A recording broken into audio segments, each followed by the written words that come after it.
Moïse et Élie vont revenir à la fin des temps? Voici ce que personne ne te dit. Tu as sûrement entendu parler de Moïse et d'Élie. Mais savais-tu que ces deux hommes de Dieu vont revenir sur la terre à la fin des temps pour une mission terrifiante et glorieuse à la fois? Dans Apocalypse chapitre 11, Dieu annonce qu'il enverra deux témoins puissants pour prophétiser pendant 1260 jours, c'est-à-dire 3 ans et demi. Ces hommes auront le pouvoir de fermer le ciel pour qu'il ne pleuve pas, de transformer l'eau en sang et de frapper la terre de toutes sortes de plaies. Et qui dans la Bible a déjà fait tout cela? Élie, qui a fermé le ciel dans 1er Roi 17, et Moïse, qui a frappé l'Égypte avec des plaies et transformé le Nil en sang. Et ce n'est pas tout. Élie n'est jamais mort. Il a été enlevé dans un char de feu. Et Moïse, bien que mort, a été caché par Dieu lui-même. Personne n'a jamais retrouvé son corps. Même Satan voulait son corps. Jude 9. Mystérieux, non?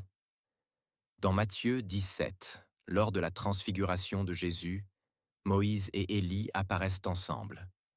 Pourquoi eux? Parce qu'ils représentent la loi et les prophètes, c'est-à-dire toute l'autorité de l'Ancienne Alliance. Et parce qu'ils reviendront pour affronter l'Antéchrist en personne. Ces deux témoins vont secouer la terre entière par leur message. Les médias vont les filmer.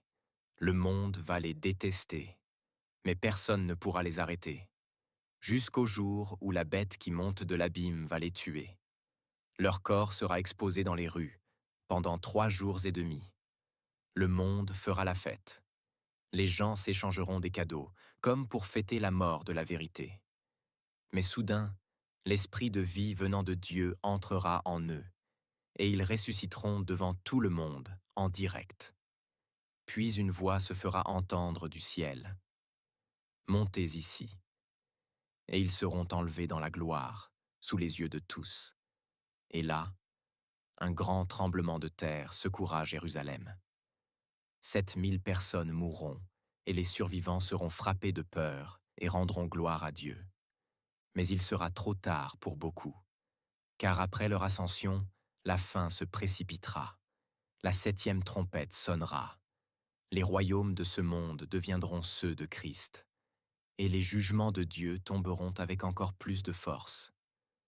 Tu comprends maintenant? Moïse et Élie vont revenir, pas pour prêcher l'amour doux, mais pour juger, avertir et annoncer la dernière chance de salut. Et toi, es-tu prêt